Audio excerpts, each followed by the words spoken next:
you're like me, I need this second cup. It's so wonderful to see everybody and people are still coming in. So good morning, good morning. This is the day the Lord has made. Let us rejoice and be glad in it. That's my one Bible. My name is Diane Pledger. I am the Vice President of Development at Orange Habitat for Humanity, and we are just so delighted to have all of you here today to join us for this very, very important discussion. So just take your time and mingle on in and get you some coffee. I'm just going to cover a couple of things before we get started. It's a delight to see all these wonderful faces, to be in the room, to be present, I'm sorry I got to touch you. So we are just so happy to have you here, and we pray things continue to get better for us in our community and across the world. We'd just like to welcome you to Orange Habitat for Humanity's Community Breakfast on Racial Equity in Housing. Racial equity is the systemic, fair treatment of people of all races that result in equitable opportunities and outcomes for everyone. Racial equity would be achieved if people's racial identities no longer predict the opportunities and barriers that they encounter. To achieve racial equity, we must support policies, practices, attitudes, actions that produce equitable access, opportunities, treatment, and outcomes for all. Again, I'd like to welcome our panelists, our presenters, and you, our guests, to this event to have some open dialogue about racial equity in housing. Just a little housekeeping.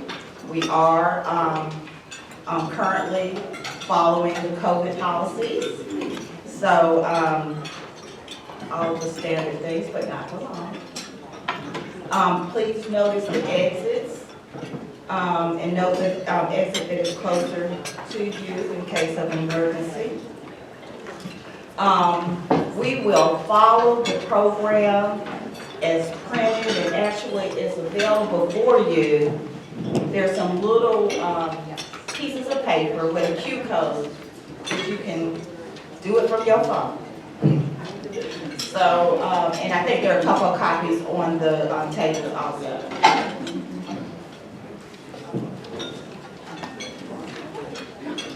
We will be videoing this program.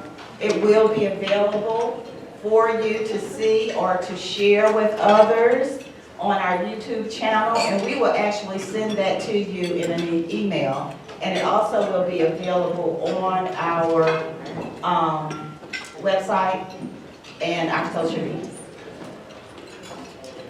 Again, I want to say thank you in advance to all our program participants, and again to you for joining us this morning. Now I'm happy to introduce Cammie Shoup, Chair of the Habitat's Board of Directors. Cammie began working with Sid Alexander and Steve Miller in 2003 and became a partner in 2010.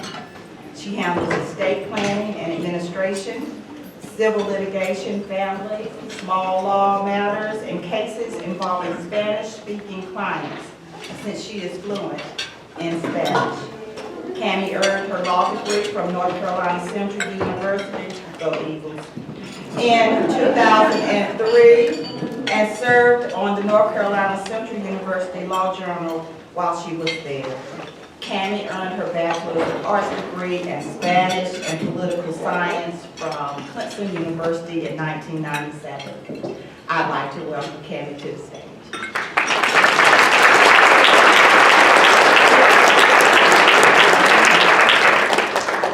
Thank you so much, Diane. Wow, good morning. It is a real pleasure to be here, and I welcome all of you here. I'm the chair of the board of directors currently for Habitat for Humanity of Orange County. And so I've had a few years getting to know this organization, and wow, And here we are, this great, amazing group, and the discussions that I look forward to us having today. It's going to be wonderful. It's a pleasure to see every one of you here.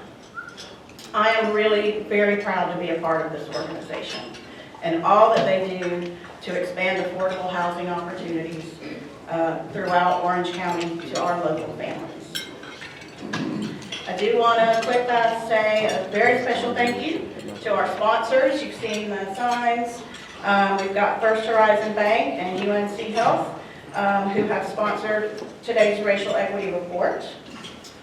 We have some technology sponsors, Dominion Energy and First Bank, and additional sponsors, the Chapel Hill Media Group, which we all know as WCHL, 97.9 The Hill, and chapelborough.com, and also a special thank you to Wegmans, our additional sponsor.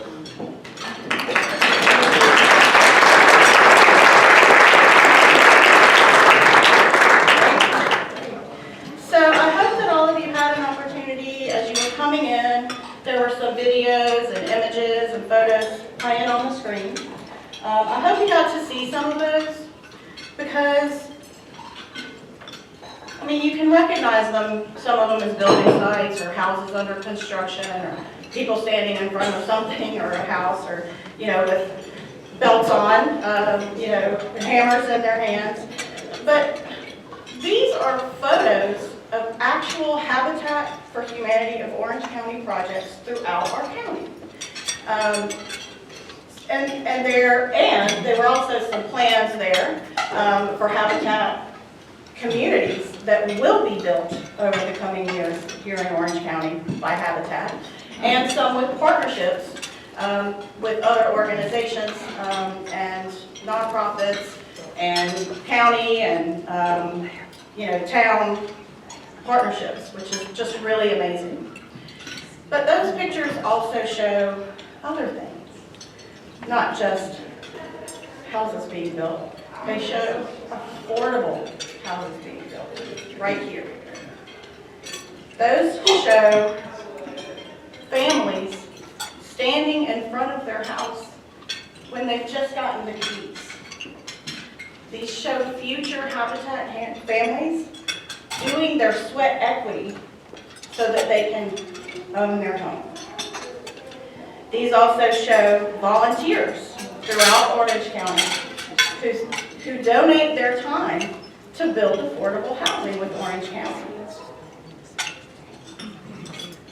You saw, maybe you saw, I don't know if there was a picture in there, but Habitat has built a community for seniors. So it's just really amazing stuff going on. You also saw a lot of plans for the communities that are upcoming. Weaver's Grove is in the process. We've got other communities that are partnerships that are going to be built together, all for affordable housing and all for the families of this county. I do want you all to know that Habitat for Humanity of Orange County plans to build 148 affordable housing units for home ownership in the next 5 years.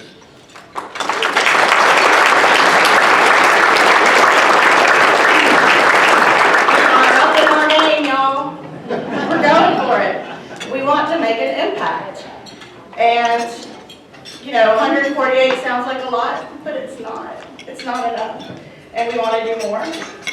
Habitat's vision, which you'll probably hear again today, is that everyone in Orange County has a decent place to live. And we want that to be shared, that vision to be shared by all of you, by everyone in the county. Heck, everyone everywhere. Let's make it a law. Come on, let's do it. Codify it. Habitat, though, doesn't just build houses. They do so much more, which I've learned over my years of service with this organization. On days like today, they also advocate and educate. And I look forward to what we're all going to learn today and how we're all going to be able to come out of it and advocate and educate as well. We hope that sharing this report on promoting Black home ownership and the discussions that we'll have will give strength, power, and support that we all need, that this community needs, that this state needs, that this country needs to promote minority and Black home ownership and affordable home ownership. So thank you to everyone who's here. We appreciate your participation, and I look forward to what we're going to talk about. I can't wait. Thank you all.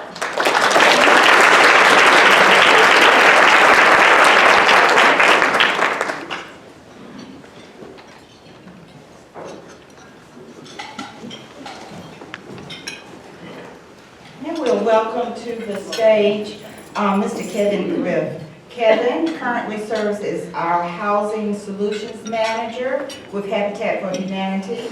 In this role, Kevin oversees neighborhood revitalization programs, co-coordinates the Orange County Home Preservation Coalition, and collaborates on special projects to support our homeowners and home preservation programs. Kevin is also currently a master's student in UNC Chapel Hill City and Regional Planning Program, where he studies affordable housing and community development. Let's welcome Kevin to the stage.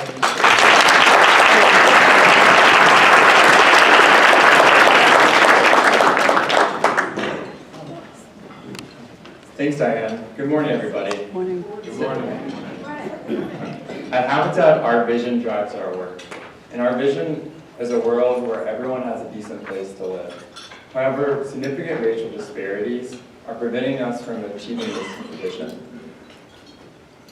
Today, I'm going to talk to you all about a report that our team created on promoting Black homeownership. In this report, we sought to understand how the racial disparities in homeownership are causing our current disparities, as well as how our own programs here locally are impacting Black homeownership in Orange County. And lastly, we looked at how the policies can be solutions that advance racial equity in housing here in our own community. In looking at this report, we really discovered how the centuries of racist housing and land use policies have created the current disparities that exist today. Through policies such as segregation ordinances, restrictive covenants, to practices of bedlining, predatory lending, and discrimination, to most recently today with the current ongoing COVID-19 pandemic, we see how this legacy of racist policies is impacting our current disparities today. An area where this legacy is most visible is in homeownership rates. Owning a home has positive impacts for individuals and families, yet homeownership is not a dream realized by all. Here in Orange County, the homeownership rates between Black and white households have a significant gap. Nearly 2/3 of white households own their homes, while less than half of Black families are homeowners. In the United States, owning a home represents our single largest source of wealth. And we see that these racial gaps in homeownership are driving the nationwide wealth gaps that we see today. In 2019, reporting saw that white households have 8 times the median net wealth than Black households nationwide. Wealth creates stability for families today and for generations to come, and has compounding impacts. So we see how these disparities grow on top of the legacy of policies that we see. Another area in this report that we looked at was the ability to sustain homeownership. And through that is the ability to afford home repair. Home repair, nationwide there's a huge need for home repair. This reporting found that there's $126 billion needed nationwide to repair all the homes that have defects. This is nearly 1 in 3 homes nationwide. And this reporting found that this need is disproportionately impacting Black households. Altogether, these disparities are creating the current reality that we have today, where home ownership is not a dream realized by all. Now, switching gears, we're going to look at our own programs at Habitat. And our programs seek to build and preserve wealth in Orange County. So we'll first start with our home ownership program, which provides affordable homes for Orange County residents. Since the program started in 1984, we've served over 330 families to obtain homeownership.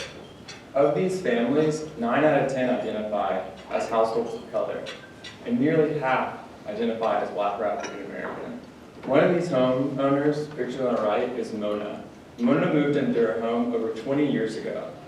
For Mona and her 4 children, her habitat home represented a stable place for her to raise her family. Now her kids have gone on to college and 3 have earned advanced degrees. Looking more at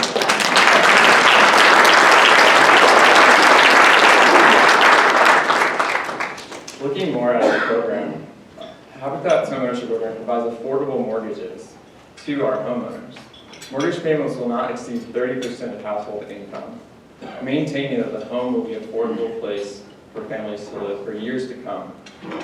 Our recent mortgage data shows that we currently have 100 Black Habitat homeowners who are actively paying down their mortgages. We have 23 more families who paid off their mortgages altogether, and 23 more families who sold their home for a new housing opportunity. So households like Mona, who paid off her mortgage in 2016, have increased savings opportunities and are building wealth for years to come.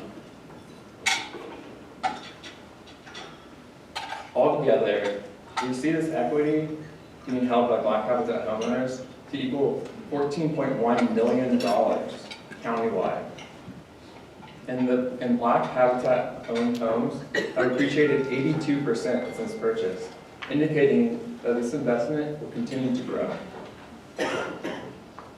Now switching gears to Habitat's home preservation program, which provides affordable home repair to Orange County residents to preserve wealth in Orange County.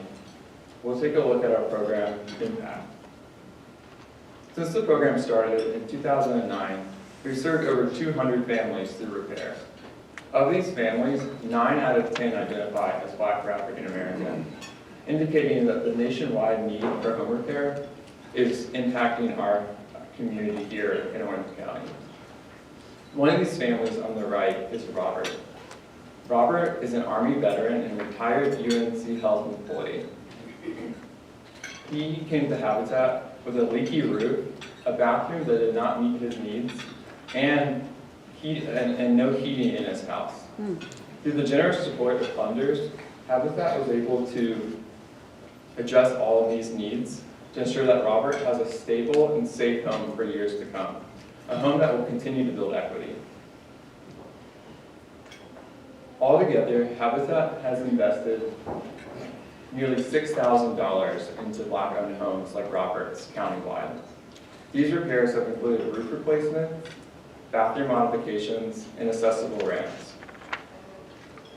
We know in the work that we do with Habitat that our programs are not enough, and that the significant disparities that exist today require true partnership among local, state, and federal stakeholders.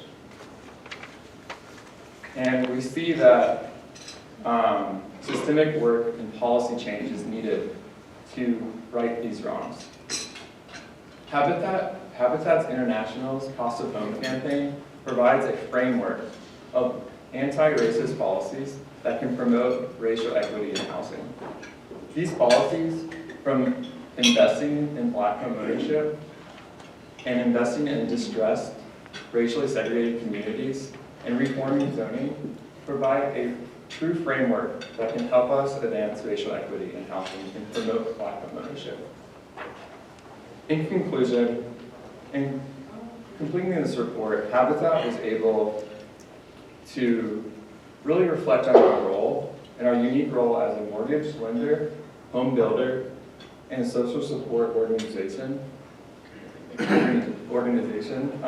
to see how we have a platform and a duty in this space to advance racial equity in housing and advocate for policies that can promote Black homeownership. Thank you. And now we'll hear from Mona, one of our Habitat homeowners.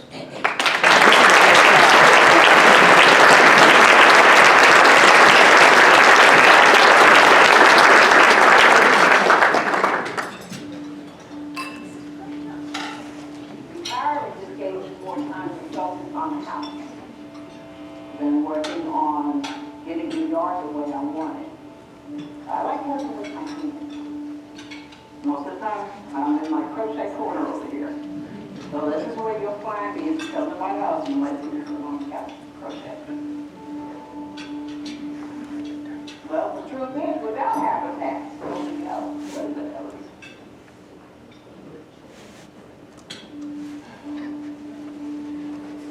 Retirement just gave me more time to focus on the house than working on getting the yard the way I want it. I like working with my hands. Most of the time, I'm in my crochet corner over here. So this is where you'll find me. If you come to my house, you might see me on the couch crochet. Well, the truth is, without habitat, what is it else? Way out of reach. I wanted a place where the kids could feel safe and secure without having to worry about violence in the neighborhood. They were in a place where they could relax, get their homework done, and like I told them, I wanted them to get a better education than I got. And between the four of them, they have 12 degrees. Habitat has been known for building homes. And having been on the board, I've learned that they do more than build homes. Habitat is helping close the racial wealth gap by providing an opportunity for homeownership to build intergenerational wealth. I was able to pay off the house, which was a big blessing. I always tell the kids that, once I leave this world, the house will go up to them. We didn't have that same luxury with our family. We weren't able to pass a house. There are many barriers in the Colorado all the time that makes it challenging to have homeownership. But the home is most people's biggest asset. So for most African Americans who have not had that opportunity to have a home, Habitat has allowed for them to feel wealth. And if you feel something, and the foundation is right, it will last from generation to generation. So I want people to understand that homeownership, you may not have a whole lot of money, but it's still a little bit of wealth. I may not be rich, but I'm rich in what I have. And it's not a whole lot, but to me, I feel like I'm rich. That's why it is.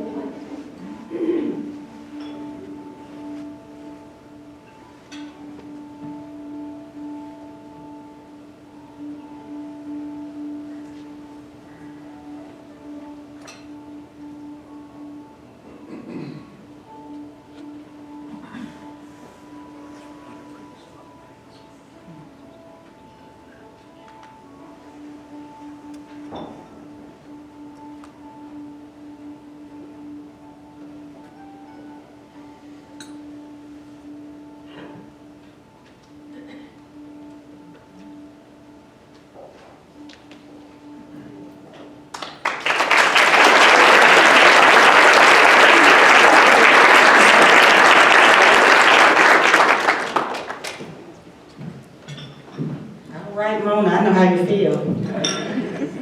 I'm a millionaire too, on my little corner. Thank you.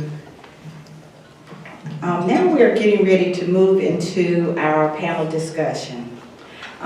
So I'd like to first introduce our moderator for today. Our moderator is Ms. Deborah Holt Noel. She is a warm and trusted and versatile personality who hosts two well-loved and long-running series on the state's public media network, PBS North Carolina. Every Thursday night at 9 o'clock, she is seen as the host and featured producer of North Carolina Weekend, taking viewers on a journey across the state to explore local culture, recreation, and food in North Carolina's beautiful outdoor landscapes, iconic attractions, and hidden gems. On Friday nights at 7 o'clock, She hosts the network's long-running public affairs series, Black Issues Forum, engaging African-American political leaders, social activists, educators, and industry thought leaders in conversations about current and relevant news topics that have interest and impact in the Black community in North Carolina. Deborah attended Howard University in Washington, D.C. for 2 years before completing her baccalaureate studies in radio broadcast at St. Augustine's University in Raleigh.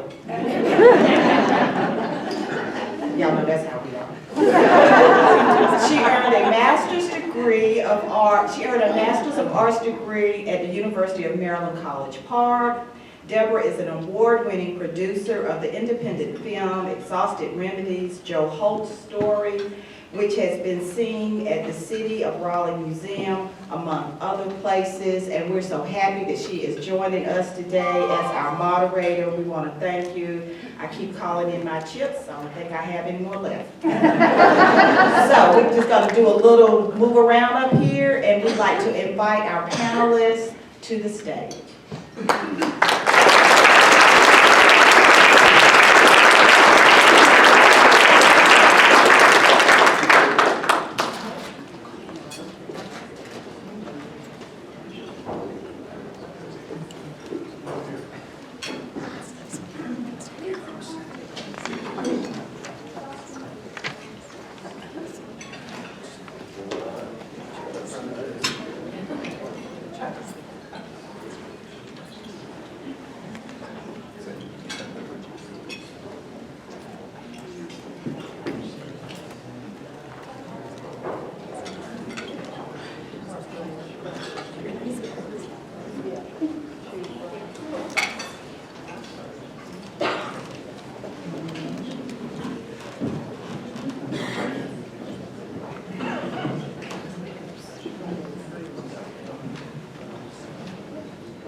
Testing 1, 2. It works. Good morning, everyone. Good morning. Thank you for that beautiful introduction, Diane, and for the honor of sitting with these 3 distinguished guests for this very important conversation about housing affordability and racial equity and the connection between the two. I'm not going to take a lot of time. What I'm going to do, though, is introduce our panelists, and we'll have a great conversation. I'm looking forward to it. So, on our end here, we have Congressman David Price of the 4th District. Welcome.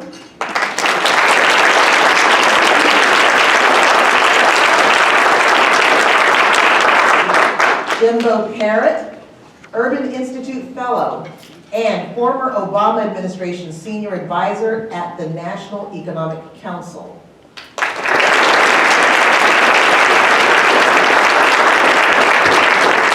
Have Kimberly Cameron, Executive Director of the North Carolina A&T State University Real Estate Foundation and Chair of the North Carolina Housing Coalition. What we'll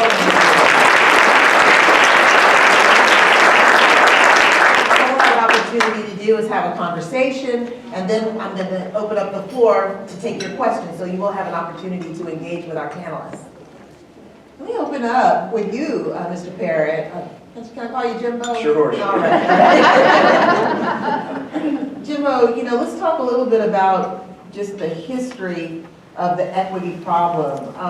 We had an opportunity earlier to hear a great presentation from Kevin Giff and Habitat about some of the disparities. But what can you share about connecting the dots, so to speak, on the relationship between housing affordability and the problem of the racial wealth gap?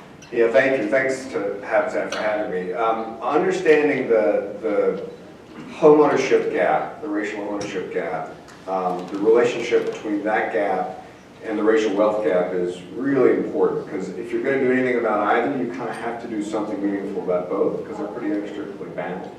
The number one impediment to Black homeownership for years has been the lack of wealth needed to put down a down payment. And then the depressed homeownership rate that leads to has exacerbated the wealth gap. So it's important to unpack that a little bit. So going back for generations, the primary means for building wealth in the middle class has been homeownership. It's not been put money into your 401k, it's not been investing in the stock market, it's been the simple act of paying your mortgage each month, and you build up a little equity in your house each month. Over a decade, 20 years, you've got enough equity to then pass on wealth to your kids, and you end up with a fair amount of wealth as a family. As a result of that sort of channel for building wealth, there's enormous disparity in wealth between homeowners and renters, just on average. So the median household wealth for homeowners is $250,000, $255,000. The median wealth for a renter is $6,000. And so if you take those numbers and you translate it to the racial homeownership gap, where only a little more than 2 in 5 blacks own their home, almost 3 in 4 whites own their home, you can sort of see how you've got this enormous racial gap inevitably, right? Because most black folks are renters, most white folks are homeowners, and as a result you wind up with the disparity that Kevin mentioned, which is the median wealth of a black household is it's around $24,000. Median wealth of white households, 180, 190, something like that. You back out household goods, so car, TV, refrigerator, things that don't get more valuable over time, they get less valuable. Median black wealth is $3,000. So that $24,000 number wildly overstates how much wealth black folks have in so, and that tracks the renter-homeowner difference really clearly. So if you want to do something about the racial wealth gap, and I think this administration, a lot of other folks really desperately do, you got to do something about the homeownership gap, because the two are so correlated, causally sort of bound up with each other. Thank you so much. That really puts it into perspective. It's dramatic, and something needs to be done to address it. But Kimberly, can you share a little bit about how this plays out locally? Locally, meaning do we have any local programs? What I mean by that is, we see these disparities, he's shared the disparities and the statistics nationally, but this has relevance in Orange County, Right. Has relevance in Greensboro, has relevance throughout our state. And the work that you're doing, how do you see one affecting the other? Wealth affecting Right. opportunity to purchase? Got it. So first of all, when we talk about home ownership, the difference in homes and the valuation of the home. So that also plays into it, because typically black-owned homes will have a less value than white-owned homes. So that also creates that wealth gap. That goes with appraisals or the neighborhoods that you live in, typically in predominantly black neighborhoods. All the buildings, whether they're commercial or residential, will be valued less than other homes. And we've seen statistics where a black person, a black family could own a home in a white neighborhood, and an appraiser will come in and see black pictures, and that same home will appraise for hundreds of thousands of dollars less. So that also adds to the gap. And that is what plays out locally. We know we have segregated neighborhoods in the state of North Carolina and across the United States. So, and then I would say the second part of that is looking at the job access that black people have. So typically, the jobs that are performed are lower wage jobs. So if you have a lower wage job, you have a lower ability to buy a less expensive house. So that also contributes to the wealth gap. And so you have all of that, your education, the neighborhoods that we're in, the schools are more poorly funded than other schools. You look at the health disparities that go on. So this is all a big ball of mess that we have to work on. So, you know, it's just years and years and decades, hundreds of years of institutional racism that we're talking about. Breaking it down, institutional racism, and we don't want to talk about that, we don't want to use that term, but that's, it's someone say it's debatable, but It's there's institutional just and it's systemic and it's systematic. Whatever word you want to use, that's what it is. too many facts around it. Thank you so much. And all of these issues, Congressman Price, education, ability to even afford a home, the appraisals and so forth, all of these issues, of course, as Kimberly said, are contributing to the problem. And you've been studying and working on housing affordability, for many years. Talk a little bit about what you've seen and what is being done on a federal level to try to address the disparities. First, I want to thank you and Habitat for putting on this discussion. The presentation we have in these handouts tells the story about how Habitat has grown. Still, it's one house at a time, but over time, this has become one neighborhood at a time and has made a major contribution to our housing situation in Orange County and around this country and indeed around the world. So it's an amazing story. And it's also true, one thing I've seen as a member of Congress is that Habitat over the years has become an advocate. Of course, building houses, the organization itself builds houses, but the organization also advocates for housing policy that will many times multiply our housing availability and affordability. And so I appreciate that role as well. That's the good kind of lobbying, and Habitat does a lot of it. Federal housing policy does, in some ways, we just have had this hinted at so far. Federal housing policy actually, in many ways, has made the problem worse over the decades. When the first New Deal programs were started and the post-World War II programs were instituted to promote housing support at all levels, they were discriminatory, and they involved redlining and lots of practices that actually institutionalized racial disparities.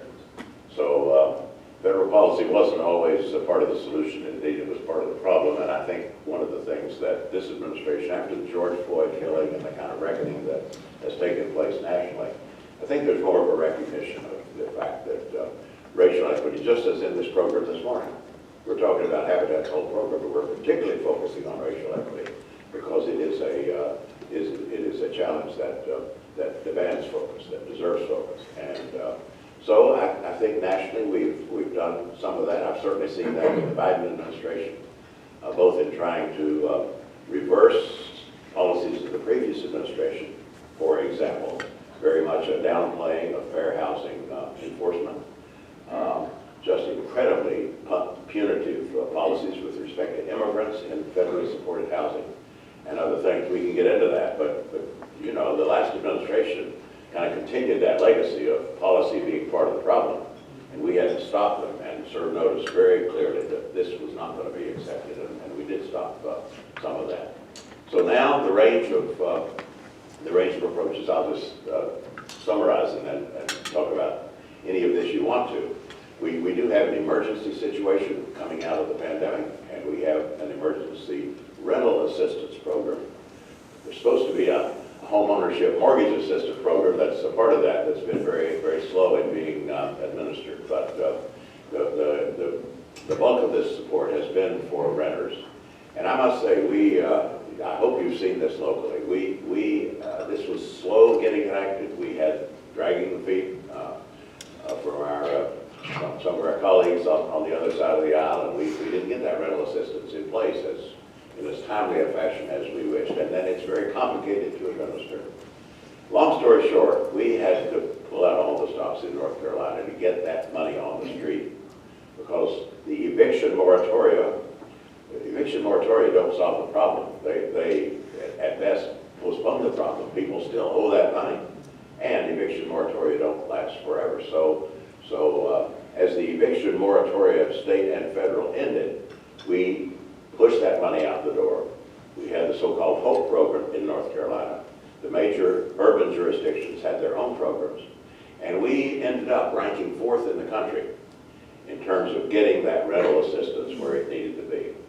And it still is a struggle, but we have worked with the courts, we've worked with law enforcement, we've worked with everybody who touches this process of people getting into trouble over their rent and facing eviction. We've touched all the players, certainly reached out to the landlords, and we've made some headway there. But that's the most immediate thing. Then the other two things, just quickly, are the regular housing bill, which if you're lobbying this week, tell your representative we need an omnibus appropriations bill.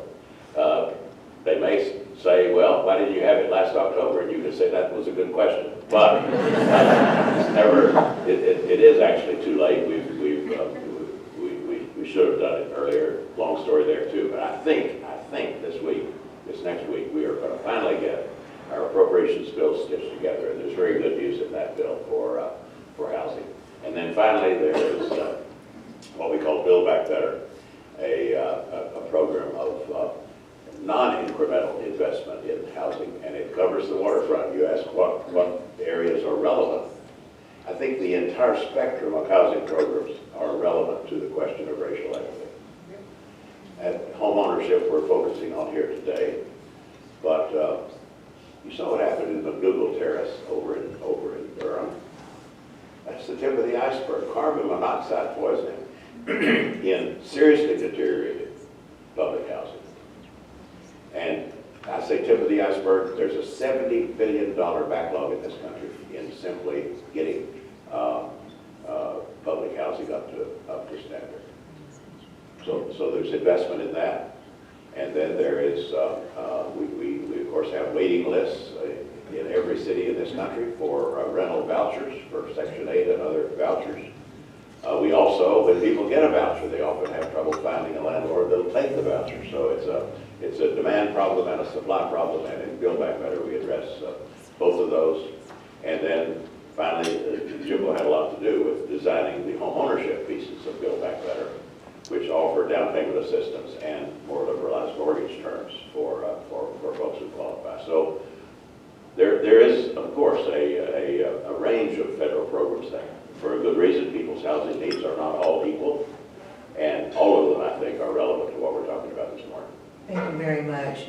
I certainly would love to know more about the housing bill and what's in that. We would probably take up the rest of the time with it, unfortunately, and certainly Build Back Better. The supply, you mentioned supply and demand. You've written about the supply and demand issue, and I think it's a very interesting kind of dynamic that needs to be known and talked about. What is we know that right here in North Carolina, we are facing a huge demand issue. So we can look right here locally at the housing situation, and it's only exacerbating and going to further exacerbate the inability of people to afford a home. But can you sort of explain how supply and demand works in terms of an issue, and what kind of policy can help, address the issue? Yeah, it's really hard. So there's less housing stock available for rent or purchase now than any time in the last 40 years. So there's a bigger supply problem now than we've had in roughly my lifetime.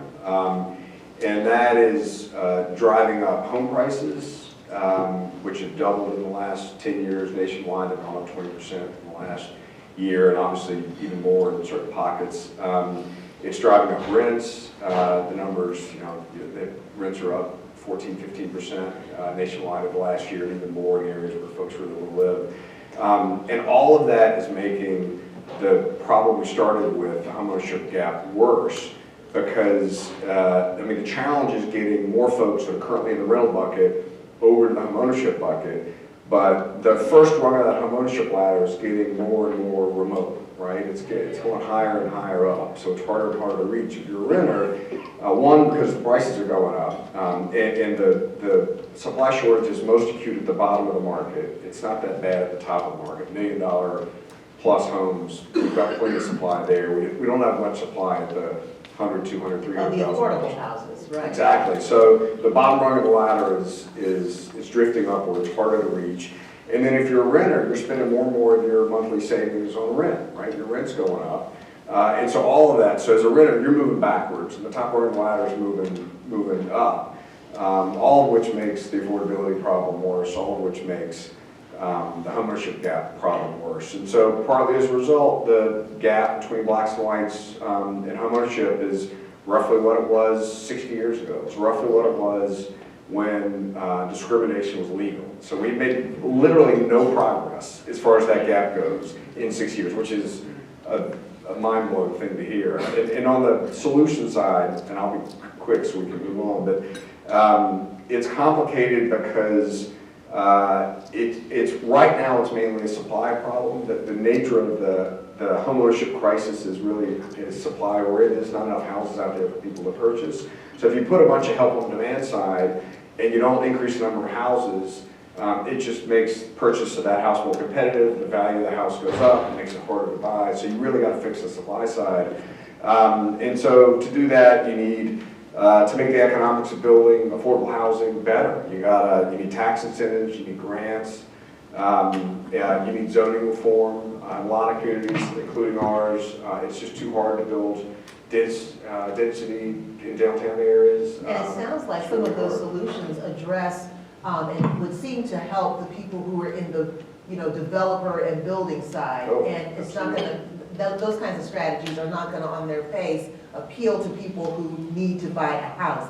So Kimberly, can you talk a little bit, can you help us bridge the gap or tell us what your thoughts are? Congressman Price has talked about, these federal policies that are being worked on to try to address the issue, but what you're seeing in your work and what you described are things that are happening not only on a local level, but on an individual level when you face going to market, so to speak, and you need to have a home appraised, and you're dealing with, an individual. You want to get that loan from the mortgage broker, and you're dealing with an individual who's making a decision about your life, and that may not get affected by a federal policy. So what kinds of policies or strategies do you think would be effective to try to make homes either more affordable or provide more mortgages to individuals?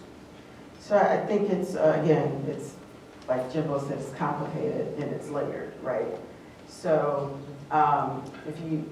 first of all, I want to say we have to start with our state legislature.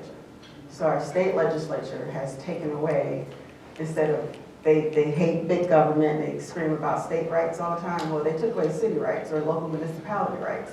They have taken away the ability for local municipalities to institute policies and programs that will fit their local area. So we talk about inclusionary zoning, that would be great. We don't allow for tax abatement in North Carolina, that would be great. And so those are some incentives for developers. So in Georgia, for instance, if I was going to go into a neighborhood and I was going to build affordable housing and I was going to target 50% AMI, I would get a 10-year property tax abatement.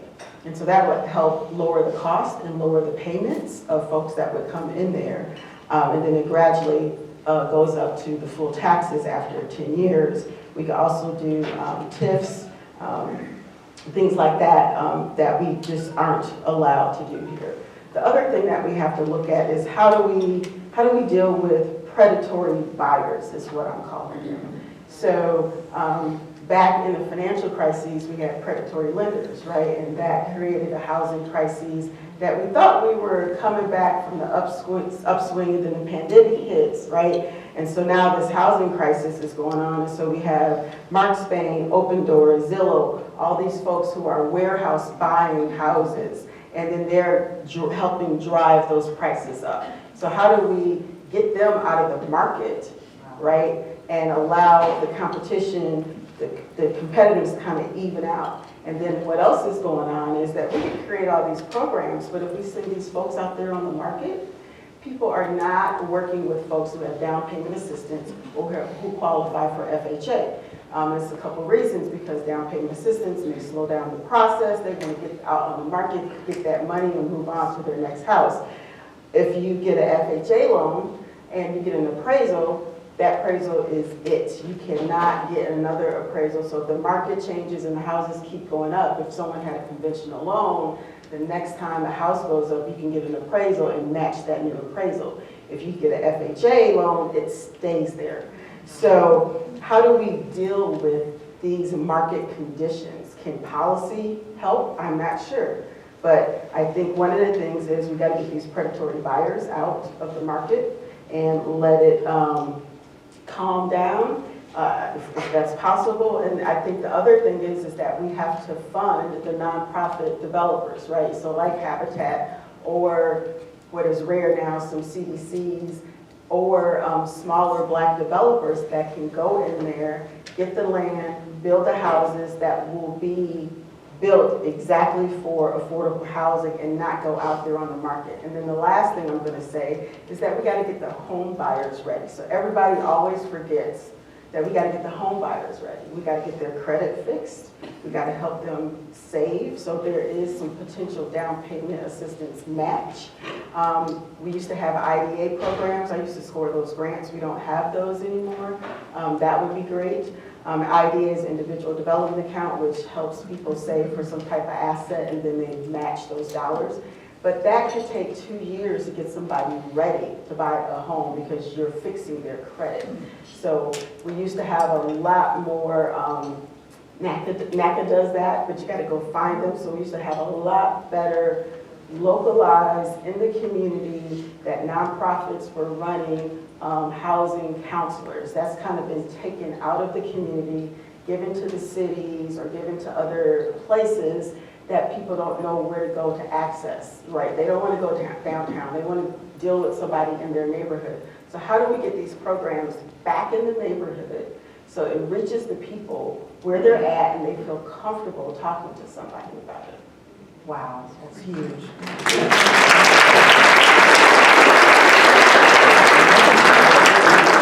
Hit on a number of great bullet points there. Jim, do you have any thoughts about any of the policy actions that could be possible or that can address some of what she's talking about? Yeah, I mean, I think of the political environment, it's so tough. We had, as Congressman mentioned, there was a really helpful set of housing policy parts to build back better. And there was $150 billion of housing sort of pieces to that puzzle.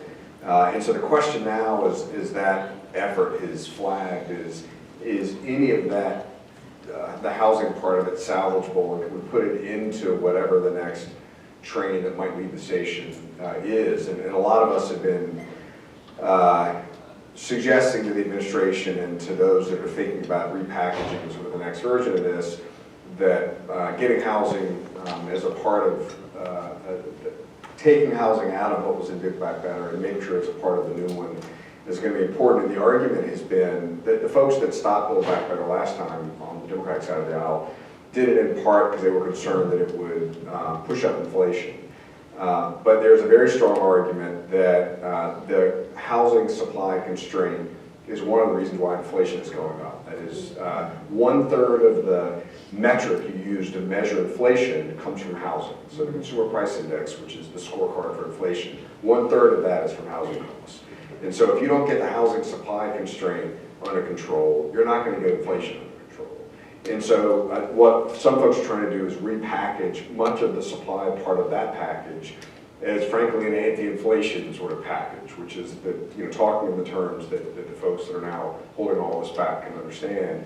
So, if there's some version of Build Back Better that's got a shot, I think there's at least a modest shot that some of the supply side part of this makes it in. And then I think back to the racial equity part of all this, at some point you've got to couple the supply side stuff with targeted down payment assistance, because as I said early on, the biggest impediment to homeownership in Black communities forever has been the lack of wealth needed to put down a down payment. And so coming up with some very targeted down payment assistance plan that was in the initial Build Back Better effort, and actually Waters sort of put it in.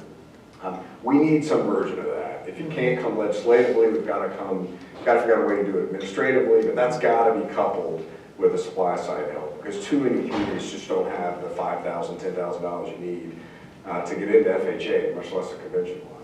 Oh, I know that feeling when I recently was looking for a home. I want to get a question out to you, Congressman Price, about who's accountable in excuse me, helping to remedy this long-term effort, because earlier you spoke about the fact that the federal policies have contributed to the problem. And so I want you to share your thoughts on how the federal government and federal policies have and can contribute to solving the problems, even if that might include reparations. I don't know if there's been a conversation in your camp about reparations. And while you're doing that, I want to open up the floor for questions and also invite up, I think Jennifer, not Jennifer Player, but I'm inviting someone up to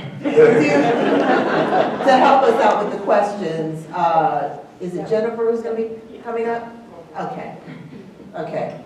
But we're gonna open up questions, but if you would, address that question. Well, the reparation question is of course, a controversial and complicated matter. It does seem to have enough support now to possibly come to the House floor. We'll see.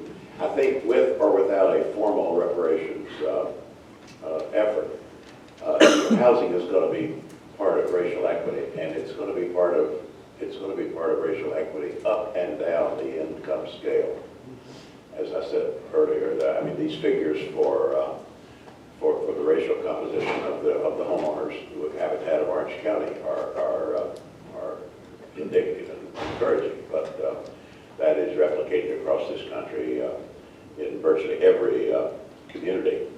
What can the federal government do? Well, sometimes we think we could just cough up the money. And I don't take that lightly. I don't think that's a total solution. The money has to be well spent. And tax credits too, by the way. I left that out earlier.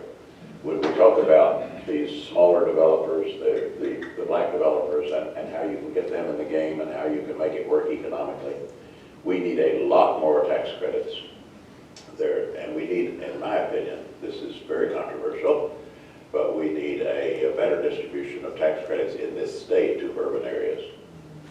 And, if we're lucky, Durham gets one a year. Yeah. Right, and Raleigh the same, and so but that does work. Those tax credits work. They bring developers into the mix. Our North Carolina Housing Finance Agency is very good, I think, at administering those fairly. They just need more to work with. And who's making the decisions on that? Well, we struggle. We struggle to include more tax credits. It's kind of under the radar. I bet a lot of people in this room didn't even fully appreciate it. I know I didn't for a long time. They're distributed per Fully capita appreciate how important this is. population. They're distributed per capita of the population. Yeah. So So it's a population concern, and is it a voting concern? Well, the QAP is what rules the low-income housing tax credit program. And so you look at the QAP as to what those rules are and how the affordability is distributed. So they try to be fair and say one urban area gets one project a year, one allocation a year. So what you have is if you have developers, including the local public housing authorities, and they want to redevelop the site, everybody has to get in line and say, okay, you go this year, I'll go this year. And so it takes 5-10 years for one affordable housing development to get into a community. The other thing is that is always widely discussed too is how long those communities can stay affordable. And so in other states, let me say, the affordability of those properties stay affordable for as long as 50 and 99 years. And here in North Carolina, we can say 30 years. And so after the tax credit period is up, it can go market or it can go whatever, I think too, when you talk about the home ownership side, if we, a lot of cities don't, if they give home funds or CDBG funds to local nonprofits or developers, or even if they do it themselves, they don't have an extended affordability on that house. So for instance, since we're talking about Durham, City of Durham did a beautiful development in Southside neighborhood, and those affordable houses were only for 5 years. And after 5 years, they could sell those on the market.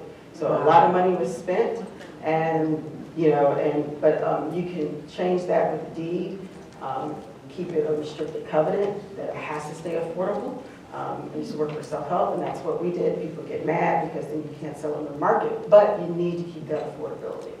So it also helps with competing with gentrification of neighborhoods too. Well, speaking, So- yes, So sorry. we fought to have tax credits. We all fought to have tax credits included in the Build Back Better, and succeeded. At least we'll see where that goes. But there are a lot of higher profile tax issues, like the child tax credit in that bill. So, but we fought to have housing included, and that would help. It wouldn't solve it, but would help. But just as far as what can federal policy do besides coughing up the money, I mean, I think there are there are incentives that we can provide. I mean, I fully appreciate the need to free up local jurisdictions, progressive local jurisdictions to deal with this, and our state has done us no favor in that regard. But local governing bodies, within the constraints of the law, need to make certain that some percentage of these new developments is affordable, that the zoning laws are such that people don't just get pushed farther out and out, but the people who work in the community, live in the community. Keeping the unit affordable, the Community Home Trust in Chapel, the organization that the housing trust model does deal with that question of future affordability, I think, in a creative way, and that's a good thing. There probably needs to be more in the way of federal incentives to, the rewarding of zoning practices and other kinds of, bonus points given for local practices that promote affordability, discourage gentrification. And then finally, it is a big job to negotiate with these landlords and to keep these properties in Section 8 and in this community. The students competing with other renters, it is a huge challenge, and that is not going to be solved at the federal level. I want to make Section 8 as attractive as I could possibly make it. And this year, that took $4 billion off the top before we even started writing our bill. It virtually took away almost all the increases we had for housing, just to keep up with those Section 8 contracts. And the elderly housing 202 contracts, the other contracts that we're maintaining. There's a lot of that in this community too, by the way. We need to have more manly estates, covenant plays, local congregations forming a 501c3, going after that money. That money's there again. And we need to keep those contracts in place. And you never totally succeed at that. But it's important to keep that. Keep that affordable and also to provide local incentives to really keep people in the program.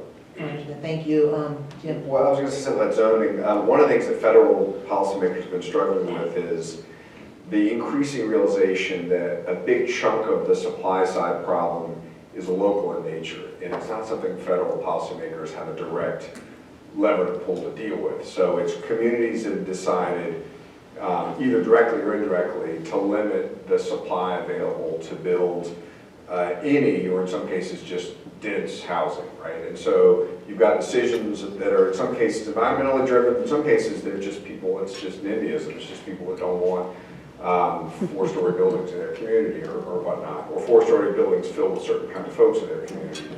Right. And so as a result of that concern, the communities make it really hard for folks to build enough housing in their communities. And so what federal policymakers have been trying to think through lately is, can they come up with carrots and sticks to incentivize communities to think differently about zoning? And so they're positive carrots, which are, we'll give you more money, more HUD money, more transportation money, or whatever, if you make your zoning more inclusive, to allow for more density. So that's been the warm fuzzy version, and the Biden folks went with that, with a $5 billion sort of race to the top program that was intended to do that. But I think most people that look at this carefully are pretty skeptical that that's enough.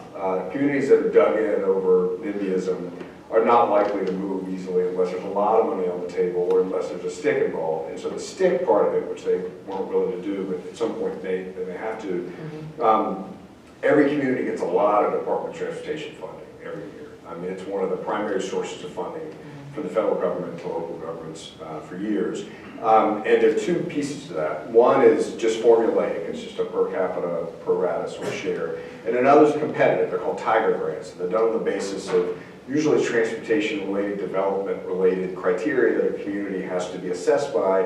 And the communities that do well by that metric get more money than those that do poorly.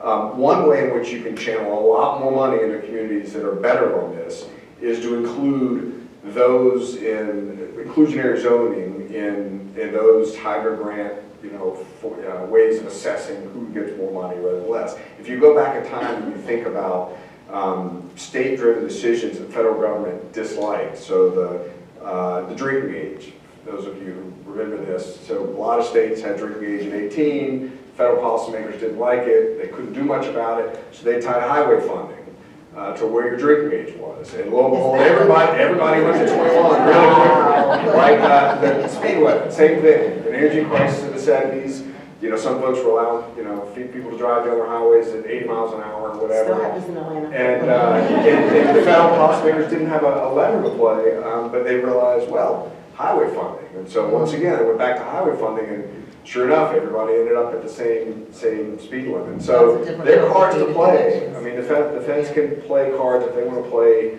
be more aggressive on If this. they want to, if it were a football game, we'd have this resolved. I just want to drive down to the local level what the Congressman Jimbo just said. So one of my other hats, I'm also the vice chair of the Durham Planning Commission. So I get to X-Nay stuff. It does not have affordable housing in it, and it's fun.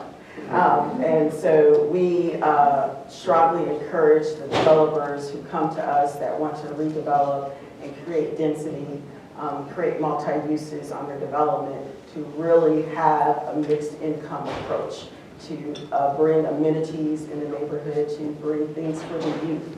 And so we have, and if they have not worked with the community, we encourage them, try to encourage them to ask for continuation.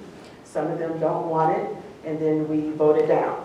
And we've had great developers come with a well thought out plan. Sometimes it takes them a year to come back to us with a thought out plan. So, and sometimes disappointedly, the Durham City Council overrides us and includes and votes because of the housing crisis, right? They're like, well, some housing is better than no housing. And so really, with the Planning Commission and the city, council, we're really trying to figure out a way to work together better because we have a charge and we feel we have an obligation to encourage developers to come to us with a plan that has been vetted with the community and supports affordable housing and a variety of uses. Another one, just real quick, on North Durham, we received tons and tons and tons of NIMBY letters from the community that it's going to be like where the South Point Mall is, they don't want the traffic, blah, blah, blah, but guess what, it was awesome. It had retail, it had affordable housing, it had regular housing, it had a solar farm on it, and we voted yes for it. And we were there till about 1 a.m. that day. But what made it come together? They spent a lot of time, they're very thoughtful in looking at all the community needs. And it's not just housing, it's affordable housing. It's not just $300,000 and $400,000 houses. It's the other houses. A lot of developers to try to get over, for lack of a better word, when they don't offer affordable housing, they offer what is called a proffer. And a proffer is that they say, I'm going to give $100 or $500 per unit to the affordable housing fund that the city has. So instead of actually developing the affordable housing, they want to give a certain dollar amount to the affordable housing fund. And How so, contribute to the cause. right, and if you think about how much it actually costs per unit to develop something, $100,000+, it's a little penny drop in the bucket. We would much rather have the affordable housing developed than the proffers that we get. Kim, how much of this has to do with who's at the table for the conversations? You're talking about tax incentives and zoning and that kind of thing. These conversations are happening, but who's at the table? That's a good question. So, you know, they're policymakers, but I think that we need to get the people, the actual people who do the work at the table to put some reality into the situation and make it doable. Because up here, it sounds good, but when you get down here and you actually have to implement it, it's a whole nother world. That's right. And I think up here sometimes it sounds bad, but that's what's needed in order to have the effective change. I think they're trying to pass off. Yes, We want to get some questions. from the audience, if there are questions from the audience. What are some things that employers can do to allow their employees to build wealth? You would see a huge employer, what can we be doing in addition to and beyond a fair living wage to make it easier for people to build that wealth, especially at a time when people are struggling to afford things like groceries? Good question. Who wants to take that one? Can we repeat the question? She's asking, what can employers do to help improve the not home affordability issue, but help their employees to be in a better position to build wealth and be able to afford a home? I think allowing, so I work for A&T within the UNC system and the state system, so for the longest time, we could only have, when we got a direct deposit check, we could only direct deposit to one account. Now we can direct deposit to several accounts.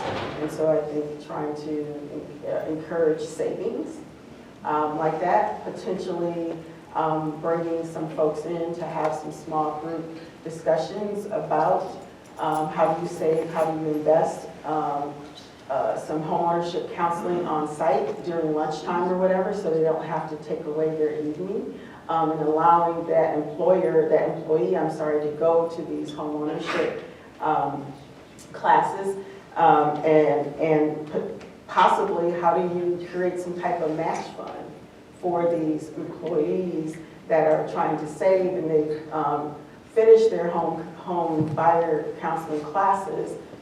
Is there something allowable at the state level? Because I know we're hamstrung a lot being state employees, but you can use your foundations, real estate foundation, to help with that. And so that's what we're looking at A&T actually, is how do we do this? Can I'm going to probably have the real estate foundation become a CHODO, that's a community housing development organization. We're going to go into the neighborhood that surrounds A&T and actually develop some housing that will be available. So we want a variety of housing options in East Greensboro. Great. Thank you. Do we have a, I saw this question here. Let's take that. Oh, we got the mic right there. I'm sorry. To ask you a question, thank you all so very much. One of the things I think, I've been in this space for a while, but I think if you incentivize corporations, just like we have 401ks, and they match toward retirement, we used to have IDAs in which you could use homeownership. We probably should create a fund or a program where corporate America can match a housing savings account for the employees. That would be a start. It don't have to be 100%, it could be 50%. For every dollar the employee put in, the employer matches it at 50%. So there's another version. When I was trying to help the Biden folks when he was running, this was either trying to help the Clinton folks, the Biden folks, I got this up. We came up with an idea to do like a 529, savings program for saving for college. We wanted to do the same thing for housing and create a housing, and it could be tiered. You could do it, one that's just a tax-free account, so you could put money in that ultimately has to be spent on housing. And then for some income cutoff, the government can kick in some. Obviously it's more expensive, but you could have companies kick in at a certain level. So I've always been a fan of a tax-free account that could go towards housing. And then you potentially subsidize either from the government at a certain income level or below, or at least provide a channel for companies to match. For the same reason you do it for 529s and you do it for 401ks and the rest. I've always been a fan of that. Great, thank you. Let's take another question, then I'll pull you in, Dr. Price. Thank you. First, I want to give a shout out to the Community Empowerment Foundation locally, which does operate an IDA program. This question is for Congressman Price and Mr. Parrott. Congressman Price, you mentioned the problem with getting landlords to accept housing towards the Section 8 vouchers. And I think you indicated that was really a local problem, not a federal problem. There are some states, including Massachusetts, which have laws that prohibit discrimination as to income source, which means that a landlord cannot discriminate where the income is coming from, which means they have to accept the vouchers. Is there anything the federal government can do to legislate or incentivize that kind of result? Thank you. Well, we certainly need to revisit that in the context of the rising rental costs. And as I say, 4 or 5 billion of our bill being eaten out before we even start, just to keep pace. And it turns out what we're paying is still not competitive in a lot of communities, including this one. Okay, so what more can we do? Of course, we need more supply. We need more tax credits. We need more home funds, more housing trust fund funds to incentivize the construction of more housing. So these landlords aren't in the catbird seat always. You know, they're looking for renters, and this is more attractive to them.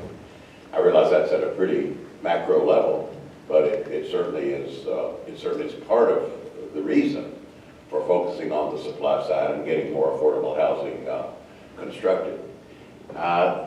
There might be, you know, I'm not totally familiar with these state level efforts. That's worth looking at and seeing if there's some way the federal government might incentivize that.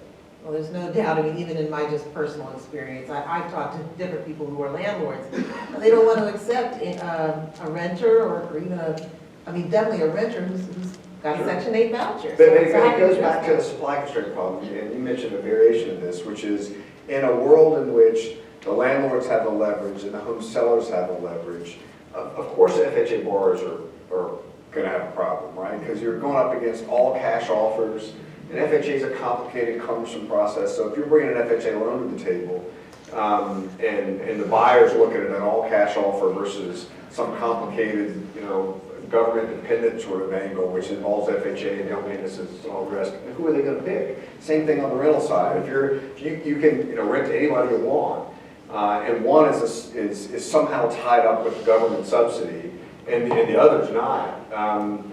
I mean, it's just really hard to overcome that in a world in which you've got, you know, 5 renters for every, you know, 4 units. So it comes back to a supply side. Because remember with Section 8, there involves an inspection, right? Yeah. So the Yeah. housing authority comes out and inspects. Oh.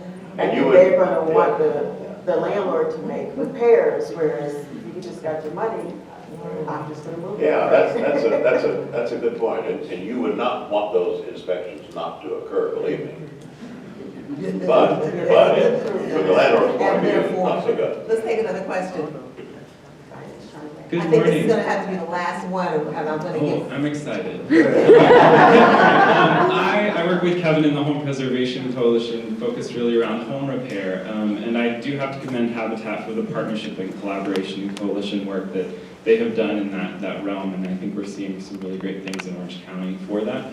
But we've also seen homeowners who have to decide between making home repairs and paying their personal property tax. And so I'm just wondering if you all could talk a little bit about any strategies around the homeownership property tax and any sort of ways that we can help homeowners, once they've bought, to actually maintain the quality of their home and be able to make some of those home repairs, or reduce property taxes that might be inequitable according to race, particularly here in Orange County.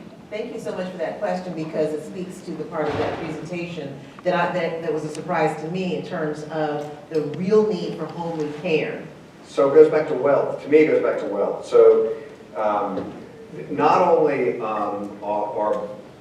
is the black homeownership rate lower than it should be, which is in part a function of the lack of a wealthy to get in, the default rate of blacks once they're in is higher than it should be, even when you adjust by income, credit score, and a whole bunch of other stuff. And it goes back to wealth. So even for the folks that are able to leg into home ownership, they often leg in just by the skin of their teeth. And so they're one financial stress event away from not being able to pay their mortgage or having to choose between a leaky roof, you know, paying their taxes or covering their kids' school books cost or whatever.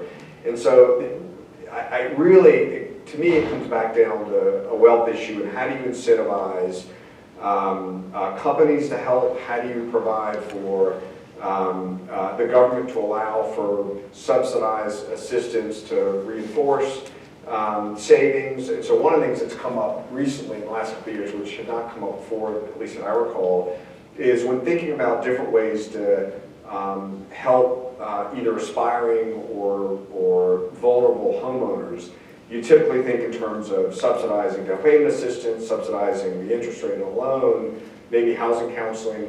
One thing that's being added to this is subsidizing reserve accounts.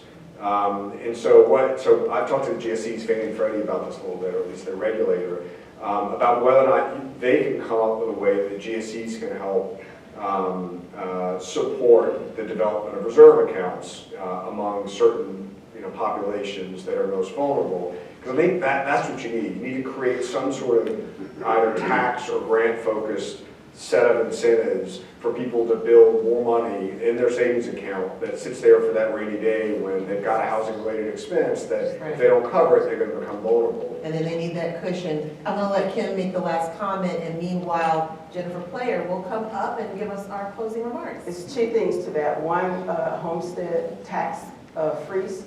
They have that in Georgia. I moved here from Atlanta area. So you apply for a homestead tax freeze, and that helps reduce those taxes every year if you own your home and you live in there. And then the second thing is, I think that what folks don't realize about Black people is that when you have generational poverty in your family, so we saw the young woman who owns her house and has all her children that went to college, and Lori knows what I'm talking about, and you have that one family who made it, guess what happens to that family that made it? They get dragged financially. They help everybody in their family. And so people don't realize that also, because that one family thinking they have made it, they are helping everybody financially in that family. So that also drags on those finances and also reduces that wealth that that family can build. Thank you. Kimberly Cameron, Jim Parrott, Congressman David Price.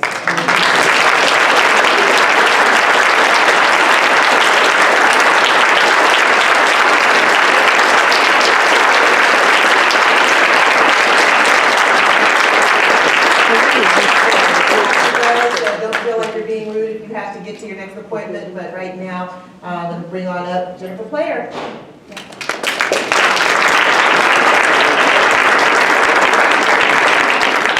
Thank you, Diane, for the opportunity. Thank you, Habitat, for what you're doing for communities.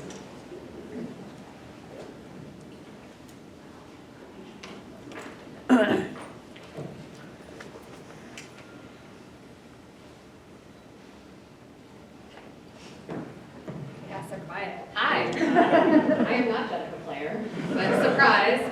I'm Alice Jacoby, and I'm Vice President of Policy and Advocacy at Orange Habitat. And it's really nice to be here with you all in person today, I gotta say.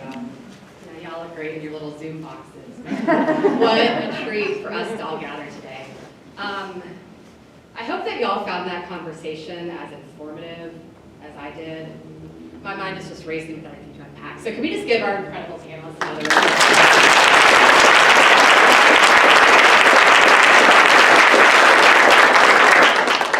And so we're only going to take a few more minutes of your time here, and then we'll send you on your way for your whatever your Friday has in store. It means a lot to us that you all are here today for this important conversation.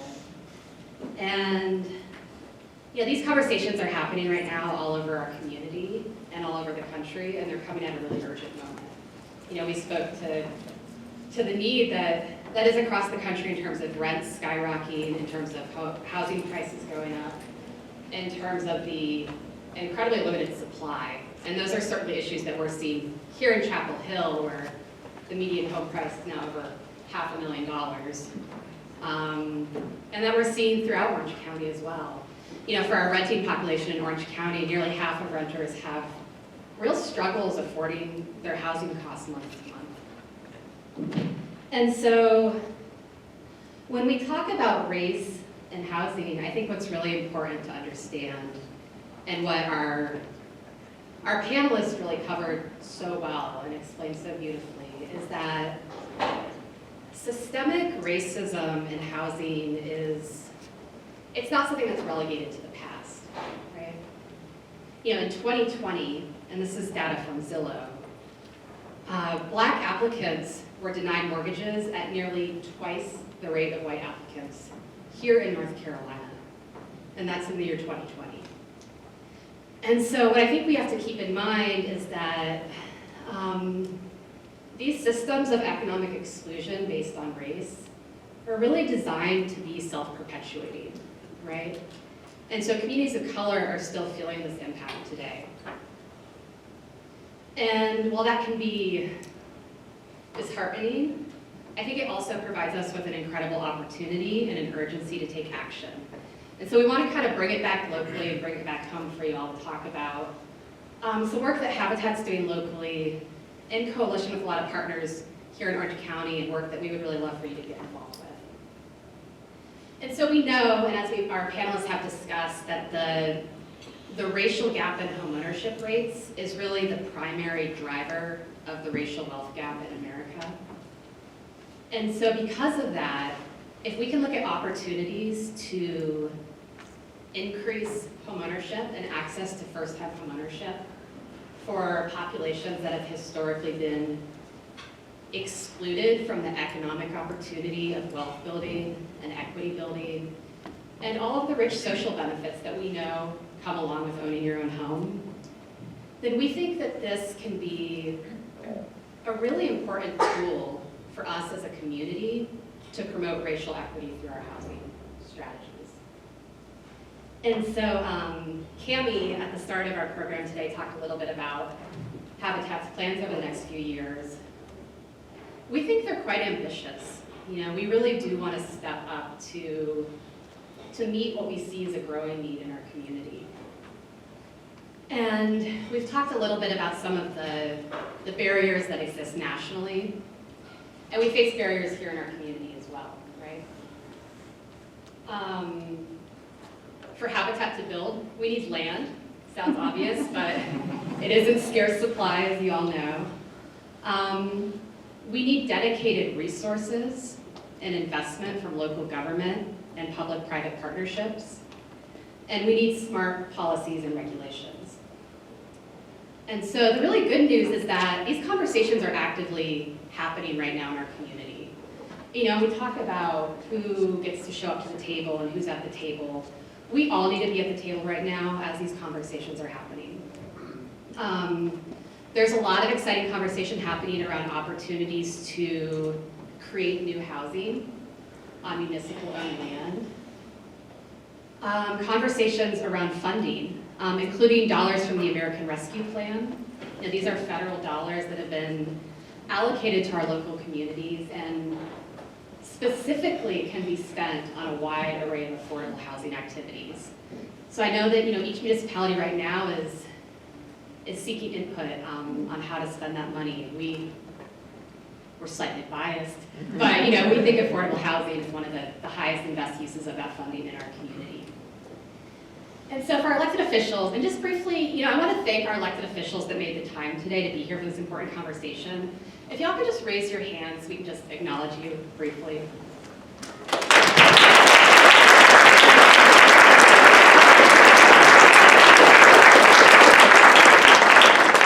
Thank you. It's really wonderful to see you all. And so to our elected officials, we are going to be coming to you, and we are going to be asking you for your continued leadership and your dedication and your commitment that our community is going to really put our money where its mouth is in terms of racial equity and housing strategies.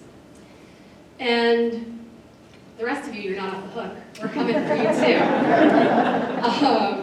But we really are. You know, we're calling on each of you to make your voice heard in these conversations. And we are calling on each of you to become a part of really a growing movement in our community of pro-housing voices, of folks who are saying, yes, in my backyard, of folks who know how much this matters and want to see a community that everyone is welcome and everyone can access. And everyone, you know, folks that work here should be able to live here, just point blank. And I'd be remiss to say, as we talk about this housing movement, Habitat is only a small piece of this coalition, right? And many of our community's Black-led organizations and nonprofits are really leading the way in a lot of this advocacy work that we're talking about today. And just as one example, I really want to call out really the incredible efforts of the Jackson Center and empowerment around disproportionate.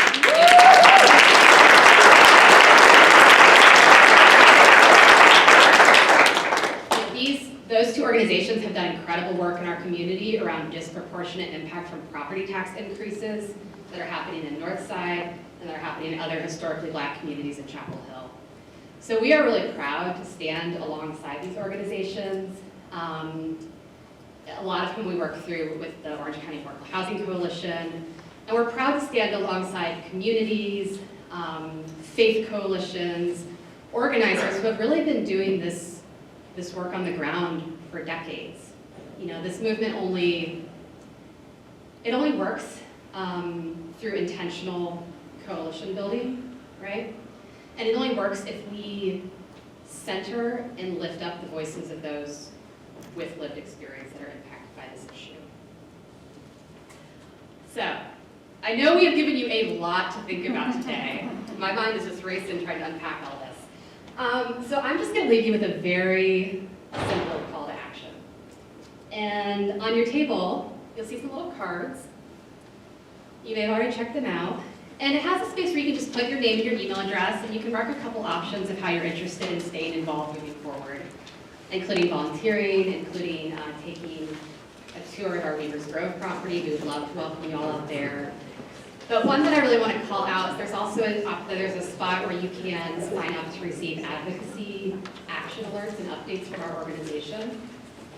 This is just a really, it's a really simple way to stay in the loop with what's going on, and we will send you opportunities to get involved in these conversations locally and to get involved, even if you only have a few minutes to give. We really welcome everyone at all levels of participation, and we really need each of your voices in this. And so, everyone please fill out your card. As you do so, it's my great pleasure to welcome to the stage to close us out Jennifer Player, Habitat's President and CEO.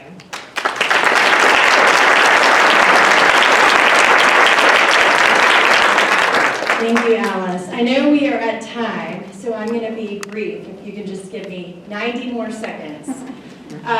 There are a couple of words that we heard today, from complicated to, I think Kim said something like it's a big old hot mess or something like that. And it is. And some of this I'm learning and you all are learning. The word that keeps coming to my mind today as I sit here is collective impact. Habitat's vision, I think Kevin and Cammie both mentioned it, is that everyone would have a decent place to live. And that vision is audacious in its scope, and we know that's bigger than Habitat. As Alice said, that's bigger than us, and it may be bigger than all of us in this room, but if we work together, there's so much we can do. Habitat is incredibly proud of the work that we've done since 1984 here in Orange County, and it's clear that there's so much more to do. There's so much more that we can do together. And so I would say we look forward to continuing this conversation with you. We look forward to continuing to learn from you. And that together, I really think we can create a community where, regardless of your background or your family or your race or where you work or how much money you make, that you can enjoy the opportunity of wealth building through home ownership, that you can enjoy the financial stability, the economic mobility, the health outcomes, the education outcomes that come through having a stable place to live. So we look forward to continuing this conversation. Please give me another round of applause for the panelists today.